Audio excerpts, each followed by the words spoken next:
My team A/B tested Dr. Dan Ariely's advice in 3 Amazon ad campaigns. Some of the results were expected, while others still have us wondering, what happened? I'm David Goldberg. I led the marketing for an Amazon seller who grew from $30 million a year to $57 million a year. So I know a thing or two about PPC on Amazon. Watch this to find out what we tested, which versions won, but actually showed something very unexpected, and how you can apply these ideas in your own Amazon campaigns so that you can lower your ACoS and be more profitable. First of all, who is Professor Ariely? Second of all, which of his ideas did we test out in our ad campaigns? So who is Professor Dr. Dan Ariely? He is a professor of psychology and behavioral economics at Duke University, as well as the author of several best-selling books, including Predictably, Irrational, Irrationally Yours, The Honest Truth About Dishonesty, and others. In Predictably Irrational, Professor Ariely looks at a range of ways people behave irrationally, including deciding what to buy. One of the main ideas of his book is the idea of anchors. What's an anchor? An anchor is a first product presented to a prospect, upon which they base themselves to judge the value of the next product that is shown to them. So we ran a series of A/B tests based on this idea of anchors, and here's A/B test number 1. Our original ad creative was a store spotlight format sponsored brand ad. What does that mean? It means that we had the normal headline like you do in your sponsored brand campaigns, but instead of linking to 3 product detail pages, you link to 3 pages in your brand store. Brand store page 1, page 2, page 3.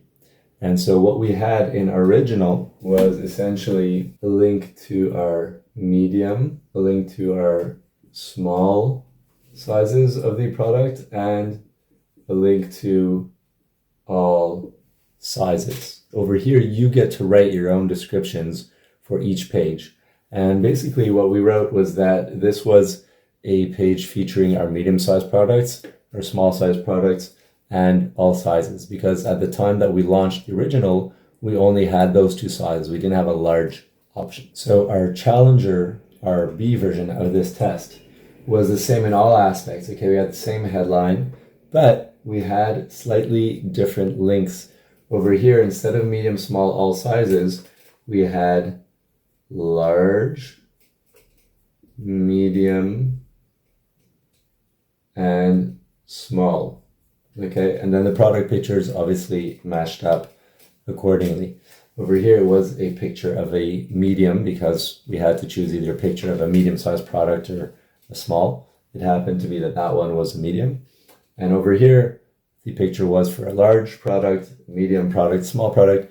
The truth be told, these are not visibly very different between the sizes, so it's not a critical factor. The main differentiating thing is what you wrote in the display names.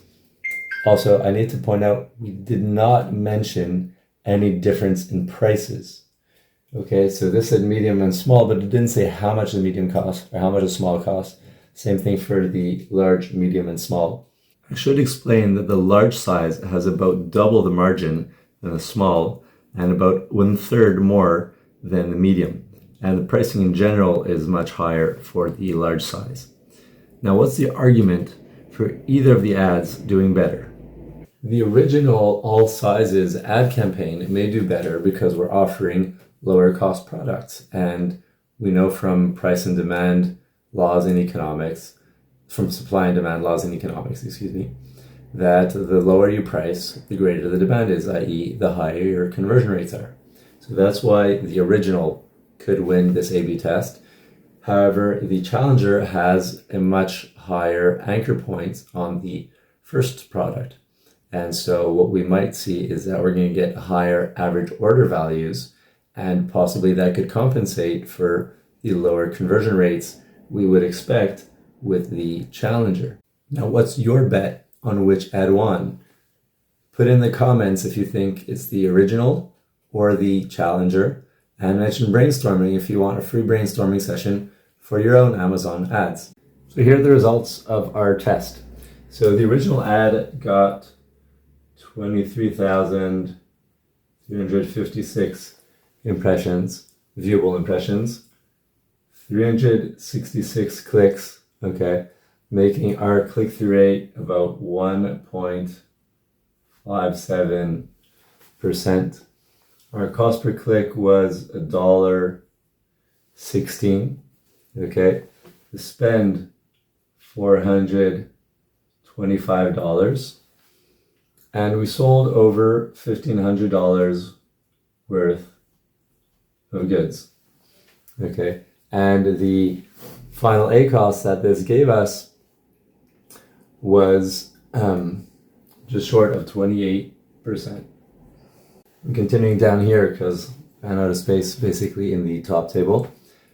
And we got over here 33 orders with our original A, with a 9% conversion rate. And so the total average order value worked out to around $46. The ad anchoring large products first had 7,477 viewable impressions. It attracted 125 clicks, and that gave us a click-through rate of 1.67%. Okay, our cost per click was $1.12. So far the number is pretty comparable. We spent $140. Amazon doesn't split your traffic equally between variations. And we sold a little short of $800.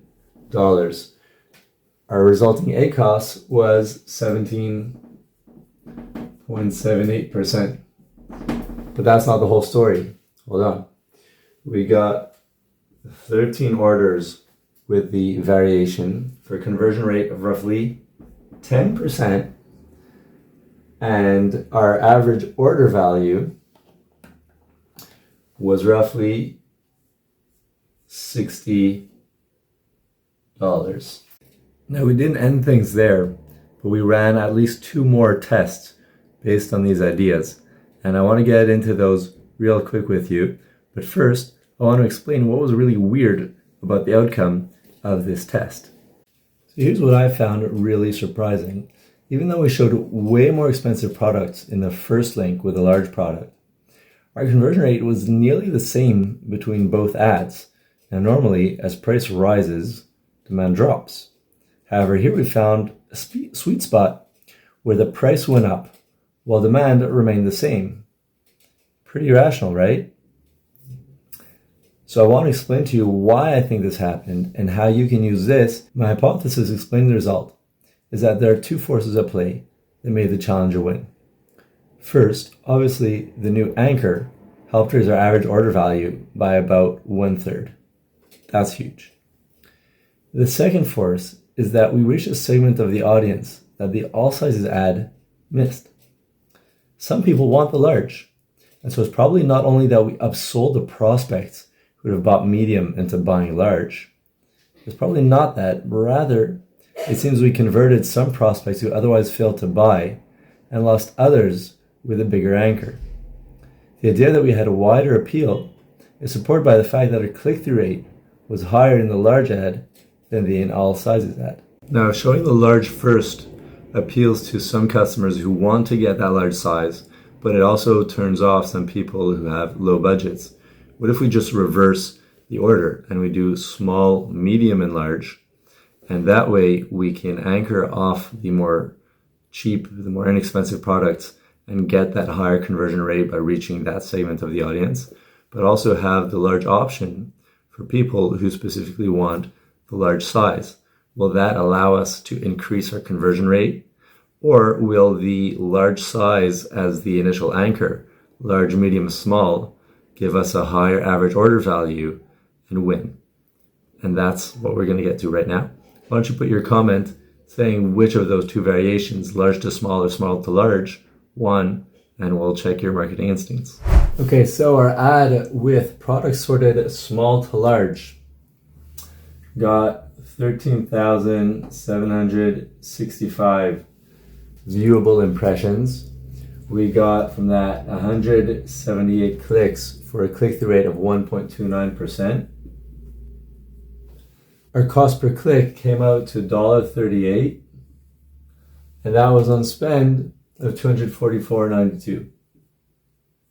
We sold from that 13 orders, and our total sales came out to $601.85. Now, what about our ad with products sorted large to small? And now things started getting really weird.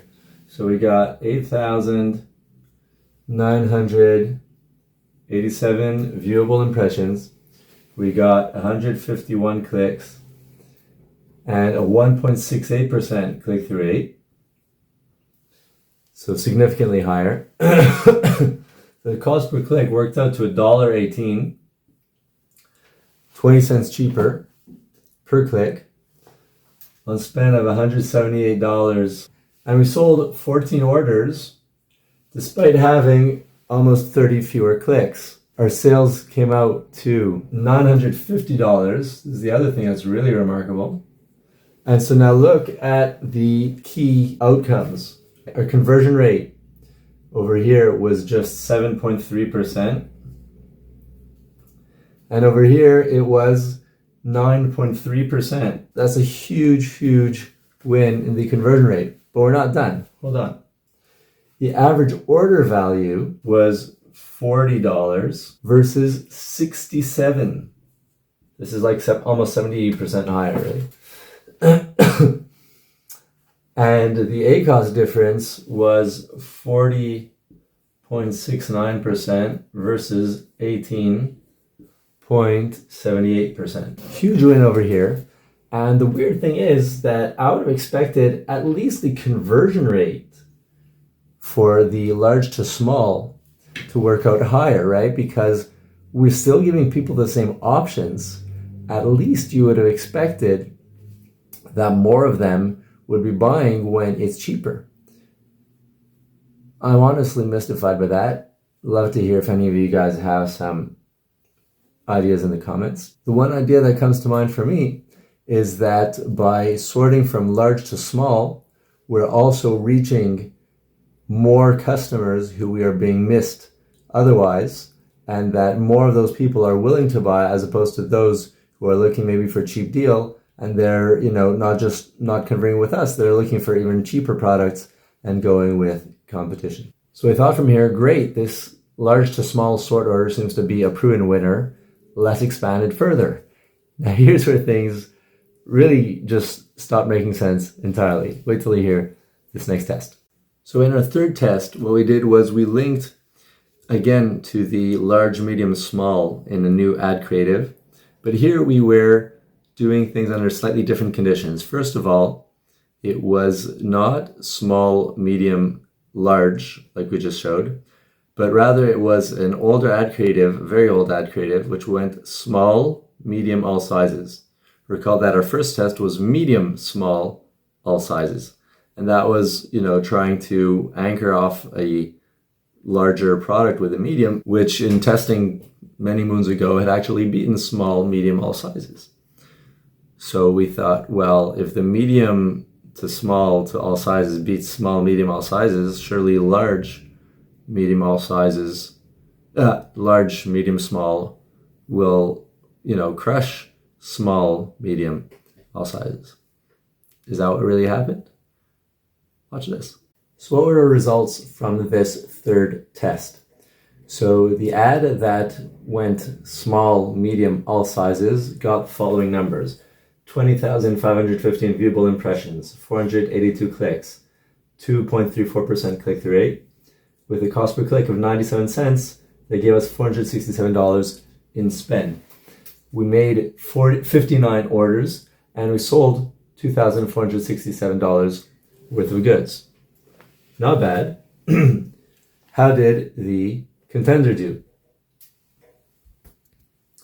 So the ad going large, medium, small got the following numbers.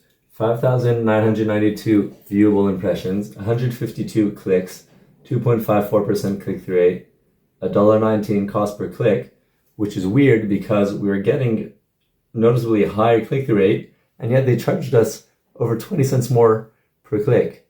And if you're familiar with how the ad auction works, normally if you get a higher click-through rate, you're supposed to get a discount on your cost per click. So very curious what exactly happened there. In any event, we spent $180 on the ad, and the outcome was that we got 16 orders worth $593 in sales. Now, this is a bit surprising. I want to show you the performance numbers, the KPIs that we really care about most, and you'll see why. So our conversion rate for the original, okay, I'm going to call that A over here and B. Our original conversion rate was over 12%. And over here with the challenger, we got about 10%. But hold on, we're not done. The original got $41.82 AOV, and the challenger only got 37.1. And then finally, the ACOS, you won't be surprised to hear, was for original 18.9%, and our challenger got over 30% ACOS. So a real head scratcher over here, how essentially the same ad as we ran in the first two tests lost to what should have been an inferior original creative. So how come we did the same thing but got a different result? Isn't that Einstein's definition of insanity? Granted, the answers were not exactly the same as in test 1 or 2, but if large to small order won test 1 and 2, why would it lose test 3 against a low price anchor and all sizes page? It's the worst elements of tests 1 and 2. What's going on? The best explanation I can come up for with this is that we were targeting a different type of keyword with this ad. And so the audience was different. And this audience used keywords that indicated a particular use case for the product. The use case didn't specify size, but there may have been a size implication that would favor small and medium products. And so in a situation like that, you can understand why also the average order value, even when the order was large, medium, small, worked out to only be $37, because this audience, in spite of the anchor, is coming in sort of pre-anchored, if you will, having in mind I need something small for this use case that I have in mind. If I gave a comparison, it would be, for example, somebody searching for food for a Maltese dog, and if you don't know that a Maltese is a small dog breed, you might try pitching food for large dogs and not realize that you're going after the wrong audience, or an audience that has a smaller budget than the ones you're trying to really reach. If you enjoyed this video, I encourage you to check out our series on A/B testing. You'll find out more experiments that will help you make your ads more profitable.